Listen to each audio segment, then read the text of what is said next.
Welcome to the Cinema Gold Show. I'm your host, Larry Lease. Today's episode, we're diving into episode 1 of Moon Knight and giving our review of Morbius. But first, we'd like to thank our sponsor, Poddex, for sponsoring this episode. Poddex are unique interview questions and episode starting prompts in the palm of your hand. So whether you're a new podcaster or existing broadcaster looking to grow your audience or get more engagement, you're going to want to check out poddex.com. And hey, use the code Larry21 for 10% off your order. That's Larry21 for 10% off your order. And stay tuned to the end of the episode, and you'll be able to see Poddex in action. And now on to our first topic. We're diving into Moon Knight Episode 1, The Goldfish Problem Review. Moon Knight Episode 1 does a fairly decent job of introducing the MCU's most complex character yet. But some nuance has been lost in the transition from page to screen. But let's talk about it. Moon Knight is Marvel Studios' biggest gamble yet on Disney+. Yes, it's the first one of these pricey series to be led by a character completely new to the MCU. But that character is also a complex and often downright impenetrable one, beloved by his Marvel Comics fans and occasionally mocked by those who consider him to be Marvel's much less cool version of Batman. While we get precisely zero Batman vibes in the first episode of the new Disney Plus show, we meet the painfully uncool Stephen Grant, a timid British museum gift shop employee who thinks he has a sleep disorder. Stephen ties himself to his bed every night and seals the door so he can check that he hasn't been wandering the streets of London during his slumber. He's still exhausted though and regularly gets into hot water at work for being late and having ideas above his station.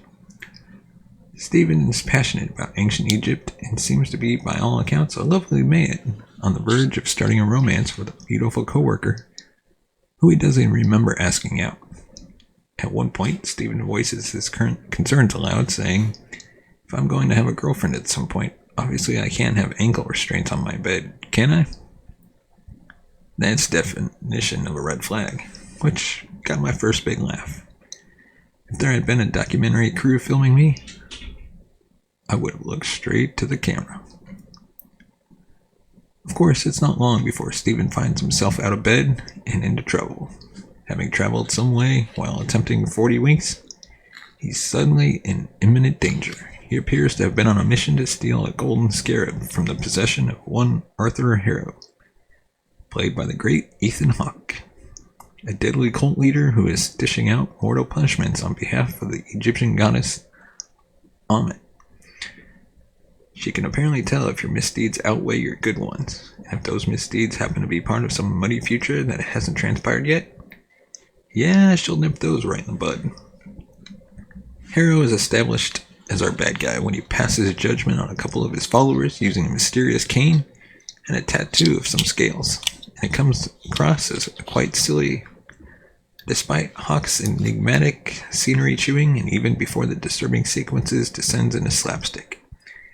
In fact, there's a lot of really cool stuff in this episode that ends up a little smudged by either its underwhelming CG or Isaac's quirky central performance as the flappable Stephen, which is unfortunate.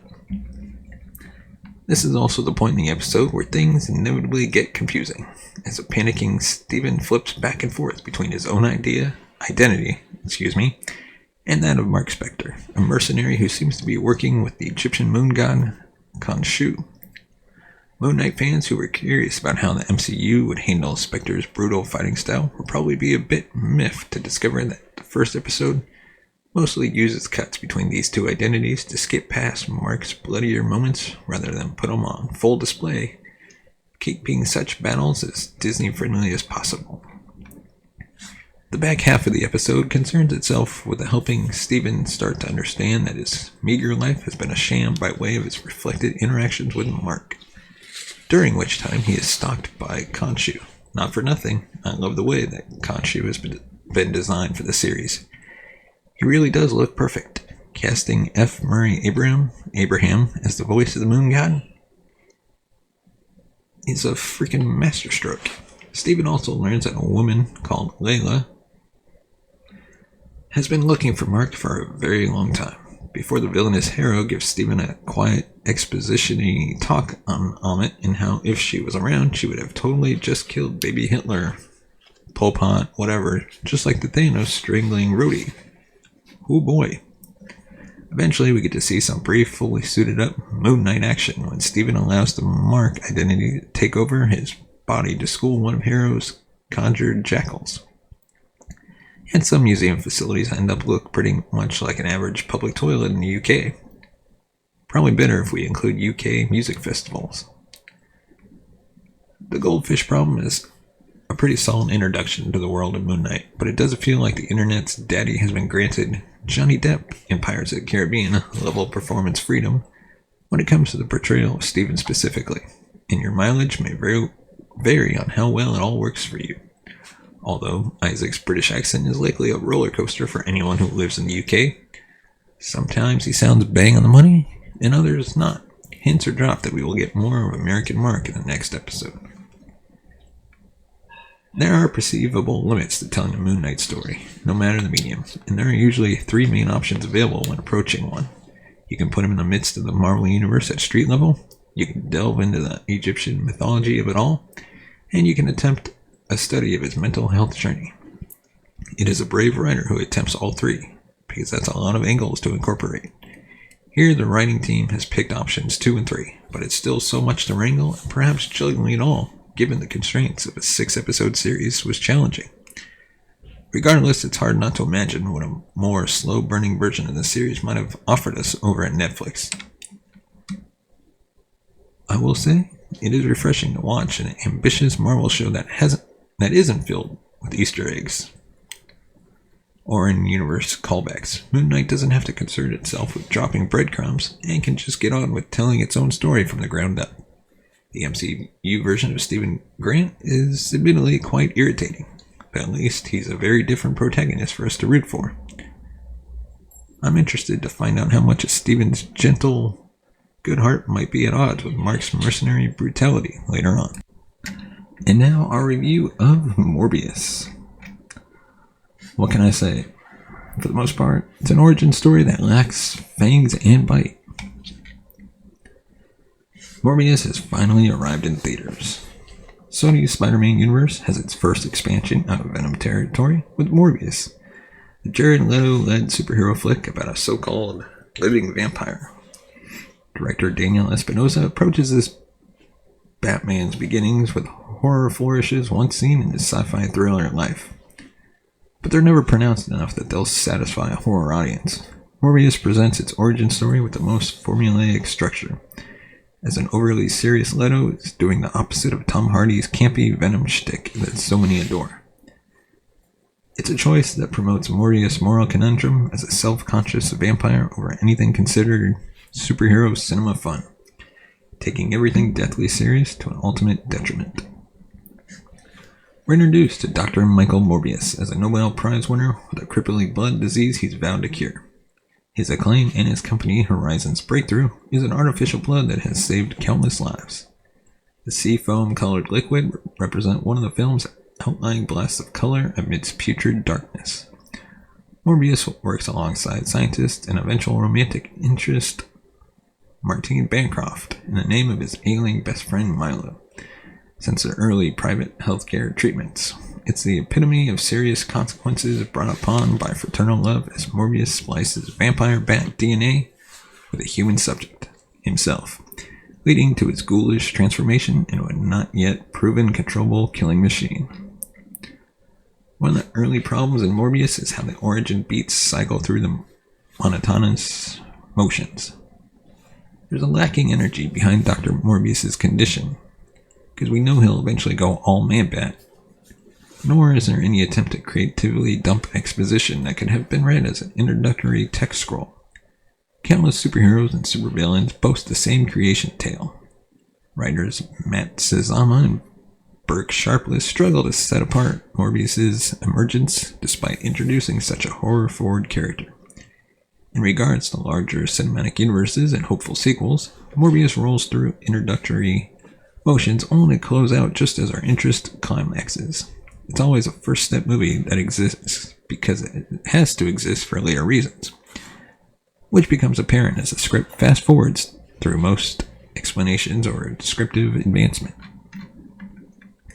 It's jarring to watch the digital effects heavy Morbius so soon after Greg Fraser's stunning cinematography in The Batman.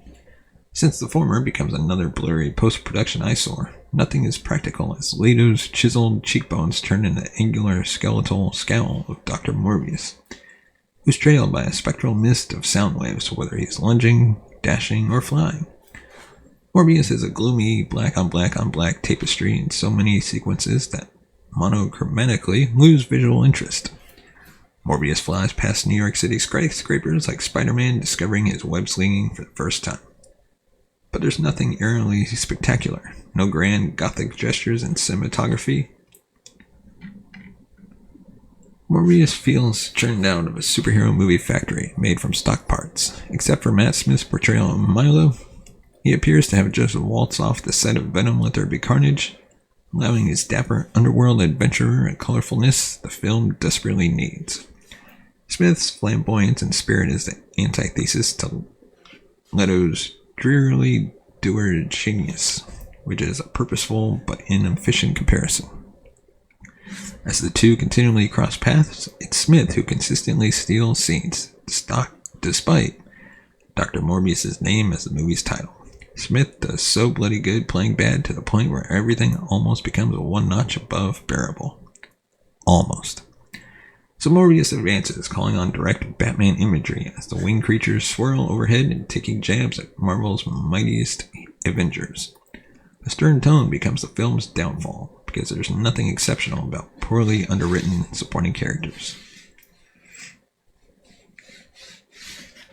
Sony's reliance on digital renders for Venom and Carnage work because there's an absurdity to the roles as actors talk to themselves, which isn't a benefit of Morbius. Here, audiences are fed exactly what they're most likely expecting from this bargain bat origin that's a bit exhausting until too late.